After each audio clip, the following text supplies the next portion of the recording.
하루를 깨우는 날카로운 한방 조간 브리핑입니다. 오늘은 이재명 정부의 외교 시험대가 될 APEC 정상회의를 시작으로 여야 내부 기류, 특검, 수사, 그리고 사회 이슈까지 짚어보겠습니다. 1. 경주 APEC 이재명 정부 첫 외교 시험대. 이재명 정부의 국정 동력을 가늠할 APEC 정상회의가 20여일 앞으로 다가왔습니다.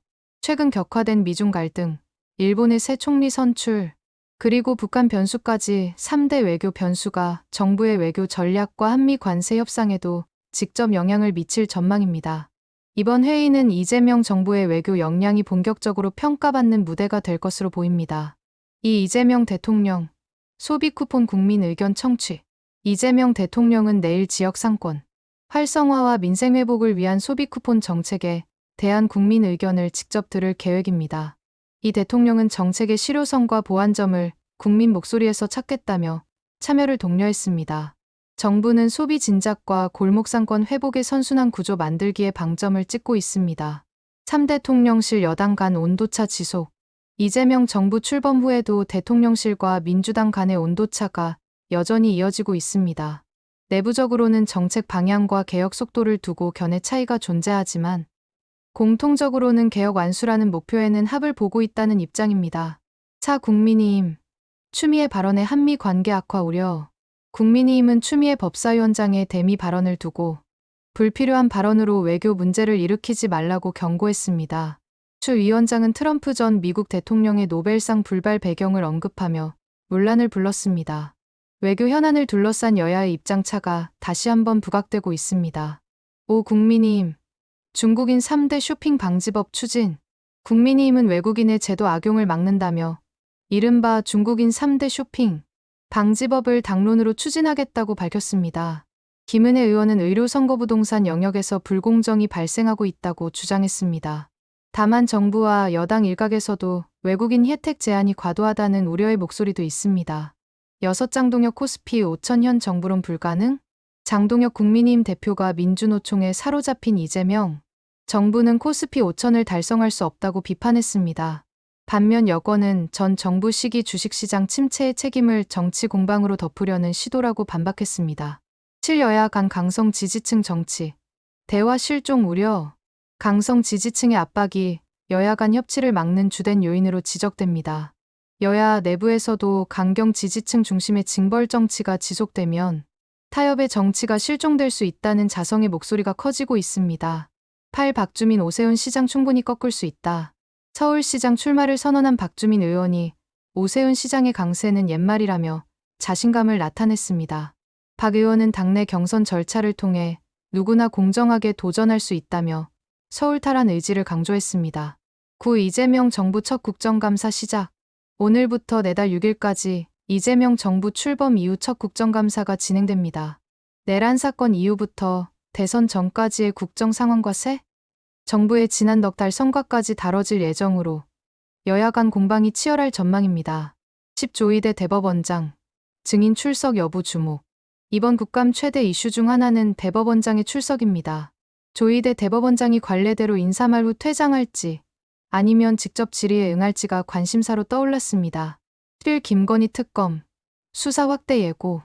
김건희 특검팀이 수사 100일을 넘기며 국민의힘 연루 의혹으로 수사를 확대할 방침입니다. 김건희 건진법 사건 성동 KKK 관련 조사에서 정교유착 정황이 드러나면서 정치권 파장이 예상됩니다. 12. 양평고속도로 특혜 의혹 핵심 진술 확보. 양평고속도로 특검은 국토부 관계자로부터 대통령직인 수입 파견, 공무원이 노선 변경을 지시했다는 진술을 확보한 것으로 알려졌습니다. 특검은 이 진술을 토대로 윤석열 김건희 부부의 사익 개입 여부를 집중 검증할 계획입니다. 13. 국민의힘 내란 세력 단절 못하면 해산 심판 대상 논란. 최근 여론조사에서 국민 절반 이상이 국민의힘이 내란 세력과 단절하지 못한다면 해산 심판 대상이 될 수 있다는 주장에 공감했습니다. 특히 70세 이상을 제외한 전 연령층에서 공감 의견이 우세했습니다. 14. 혐중 현수막 확산에 시민 80% 불쾌. 전국 곳곳에 내걸린 극우 혐중, 문구 현수막이 여론의 역풍을 맞고 있습니다. 응답자 10명 중 8명이 불쾌하다고 답했으며 정치 표현의 자유를 빌미로 한 혐오 확산의 방지책 마련이 시급하다는 지적입니다. 15 대장동 사건, 유동규 진술 신빙성 논란. 대법원 선고를 앞둔 대장동 사건의 핵심 증인 유동규 씨의 진술이 번복되면서 재판의 향배가 주목됩니다. 법조계에서는 공소 사실의 근거가 흔들릴 경우 향후 판결 방향에도 중대한 영향을 미칠 수 있다고 보고 있습니다. 16 캄보디아 대학생 피살, 국내 공범 검거. 캄보디아에서 한국인 대학생이 고문당해 숨진 사건과 관련해 경찰이 국내 대포통장 모집책 일부를 검거했습니다. 해외 범죄와 연계된 국내 조직망 추적을 통해 추가 공범 체포도 이어질 전망입니다. 17 베트남 하나님 어머니 교회 불법 활동 적발. 베트남 경찰이 국내 이단 논란 단체인 하나님 어머니 교회의 불법 종교 활동을 적발했습니다. 베트남 당국은 미신과 금전 착취 정황이 확인됐다며 강력 대응 방침을 밝혔습니다. 18 주한미군 철수론 재점화 현장 분위기는 정반대.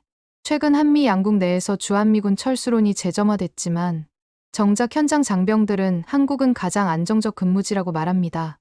군 내부에서는 주둔 여건과 치안 수준, 기지 인프라 등을 이유로 철수로는 현실성이 없다는 평가가 다수입니다. 간추린 헤드라인. 박수현 정청래. 자기 정치 과속 우려. 내란 특검팀. 수사 기한 2차 연장 국회 보고. 민주당 3번 이상 탈당 전력자 공천 배제 논의. 전직 대통령 신뢰도 조사. 윤석열 2.5%로 최하위. 외교부 이스라엘 구금 국민. 조만간 귀국 예정. 외환 보유액 4,200억 달러 돌파 4개월 연속 증가. 김건희 측 양평 공무원 사망 관련 특검 정치 수사 주장. 극단 선택 학생 221명. 역대 최대 조기 개입 절실. 교촌치킨 용량 축소 가격 유지 논란. 순살은 단속 대상 아냐. 오늘의 주요 뉴스였습니다. 국정감사와 APEC 회의 준비로 정치권의 긴장도가 최고조에 달하고 있는 가운데 민생과 개혁의 균형을 어떻게 잡을지가 향후 전국의 분수령이 될 전망입니다.